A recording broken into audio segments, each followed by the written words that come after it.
तो नमस्कार दोस्तों, कैसे हो आप सभी। स्वागत है आप सभी का हमारे चैनल कंप्यूटर एनालिस्ट पर।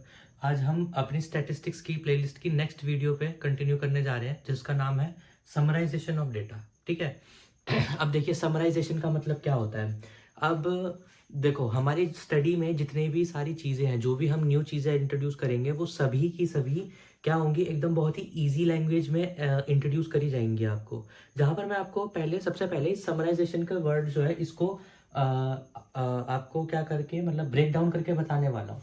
अब हमने इंग्लिश में जैसे कई सारे चैप्टर्स पढ़े होंगे, ठीक है। कोई लिटरेचर्स पढ़ते हैं, नॉवेल्स पढ़ते हैं, एक्सेट्रा एक्सेट्रा। तो हर बार चैप्टर के एंड में हमारे पास क्या होता है, कुछ की पॉइंट्स होते हैं, कुछ समरी होती है ना।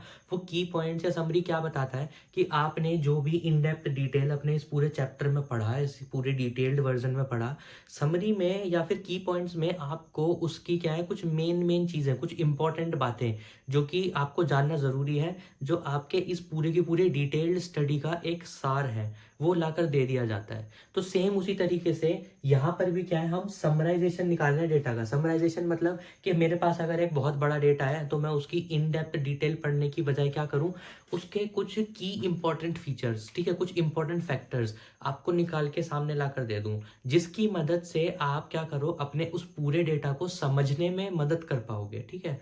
तो अब ऐसा करने से क्या हुआ, ऐसा करने से अब मेरे पास टाइम की बचत हुई बहुत ज़्यादा। क्योंकि अब मुझे क्या है, हर एक इंडिविजुअल ऑब्जर्वेशन पे ध्यान ना देके क्या करना है, एक अप्रोक्सीमेट वैल्यू, एक अप्रोक्सीमेट इंपॉर्टेंट पॉइंट्स कुछ भी अपने डेटा के बारे में पता चल सकता है। ठीक है। अब ये जो समराइजेशन होती है, ये क्या है, ये दो तरीके की समराइजेशन है। मतलब दो अलग अलग तरीके से हमारे पास की इंपॉर्टेंट फैक्टर्स निकल के आ सकते हैं अपने डेटा के। जहां पर जो पहला मेथड है, उसको बोला जाता है मेजर ऑफ सेंट्रल टेंडेंसी। इसको मेजरमेंट भी लिखा हुआ मिलेगा आपको कई जगह, measurement of central tendency. And second is medium of dispersion. ठीक है। अब सबसे पहले तो ये जानते हैं इन दोनों में क्या डिफरेंस है। अब ये जो मेजरमेंट ऑफ सेंट्रल टेंडेंसी है, ये क्या है, आपके डेटा को कंपेयर करने के लिए किसी भी सैंपल में या किसी भी क्लास में हेल्प करता है। ठीक है। और अगर मैं बात करूं मीडियम ऑफ डिस्पर्जन की, तो मीडियम ऑफ डिस्पर्जन में जो हमारे पास की इंपॉर्टेंट फैक्टर्स आते हैं, वो क्या है, वो ज़्यादा रिलायबल होते हैं as compare to measurement of central tendency. ठीक है। तो अब ये जब मीडियम ऑफ डिस्पर्जन ज़्यादा रिलायबल है, तो इनके जो डिसीजन पार्ट्स हैं हमारे पास, वो भी ज़्यादा एक्यूरेट मिलेंगे, है ना।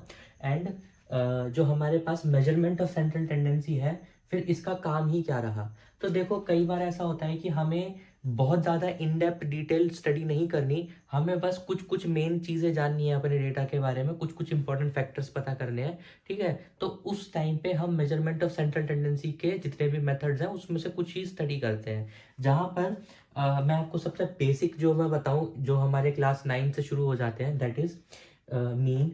ठीक है। किसी भी डेटा का मीन निकालना, जिसको आप नॉर्मल लेमन लैंग्वेज में एवरेज के नाम से भी जानते होंगे। मीन निकालना, मीडियन वैल्यू निकालना, मोड वैल्यू निकालना, ठीक है, ज्योमेट्रिक मीन निकालना, हार्मोनिक मीन निकालना, एंड एक्सेट्रा। ठीक है। मेजरमेंट ऑफ सेंट्रल टेंडेंसी में बहुत सारे मेथड्स हैं, जो कि हम एक एक करके अभी आगे आने वाले वीडियोस में स्टडी करने वाले हैं। ठीक है।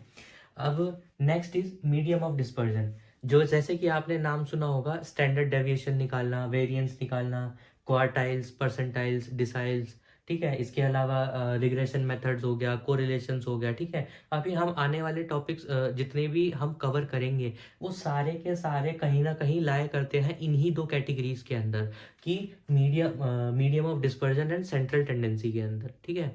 तो ये सारे के सारे टॉपिक्स हैं तो इम्पोर्टेंट, ठीक है, आपके डेटा को स्टडी करने के लिए ज़रूरी है सारे के सारे। लेकिन आप ये क्या है कि ब्रॉडली दो पार्ट्स में डिवाइड कर दिया गया है। अब जिनको थ्योरेटिकल एग्जाम है, थ्योरेटिकल पेपर देने वाले स्टूडेंट जो भी हैं, उनके लिए तो ये इंपॉर्टेंट हो जाता है। लेकिन जो भी ऐसे स्टूडेंट्स हैं जो कि प्रोजेक्ट्स पे वर्क करने वाले हैं, या फिर कोई ऐसे स्टूडेंट जो कि अपना प्रोफेशनली स्टडी करना चाहते हैं, उनके लिए ये दोनों ही पार्ट्स इक्वली इंपॉर्टेंट है। अगर मैं कहूँ कि मेजर ऑफ सेंट्रल टेंडेंसी में आपके पास लेस एक्यूरेट आंसर आता है, तो इसका मतलब ये नहीं है कि आपको ये वाले मेथड्स अपने डेटा पे इम्प्लीमेंट ही नहीं करने, ट्राई ही नहीं करने। ठीक है। क्योंकि ये भी क्या है, आपको बहुत ही इंपॉर्टेंट बातें अपने डेटा के बारे में बताते ज़रूर है, भले ही वो उतना ज़्यादा एक्यूरेट ना हो जितना मीडियम ऑफ डिस्पर्जन होते हैं, लेकिन वो चीज़ें जानना हमारे लिए इंपॉर्टेंट होता ही होता है। अब ये चीज़ हम और ज़्यादा अच्छे से तब समझ पाएंगे जब हम कोई सिचुएशन बेस्ड या सिनेरियो बेस्ड क्वेश्चन हम अब यहाँ पे सॉल्व करेंगे, ठीक है, जो कि हम अभी आने वाली टॉपिक्स में आने वाली क्लासेस में अगली वीडियोस में कवर भी करेंगे, ठीक है। तो तब तक के लिए आप जुड़े रहिए कंप्यूटर एनालिस्ट चैनल पर, ठीक है। हम ऐसे ही और वीडियोस लाते रहेंगे जल्दी जल्दी आपके लिए, और हम कोशिश करेंगे ज़्यादा से ज़्यादा पहले अच्छे से थ्योरेटिकल पार्ट समझें और फिर ज़्यादा से ज़्यादा प्रैक्टिकली पार्ट उसको न्यूमेरिकली सॉल्व भी करें। और हम ये जितनी भी स्टडी कर रहे हैं ये सारी स्टडीज़ फिर हम क्या करेंगे, सॉफ्टवेयर में इम्प्लीमेंट करके भी देखेंगे, जैसे कि सबसे पहले एक्सेल में, ठीक है। तो आपका कोई भी सुझाव हो तो आप नीचे कमेंट सेक्शन में कमेंट कर सकते हैं। और तब तक के लिए आप जुड़े रहिए कंप्यूटर एनालिस्ट चैनल तक।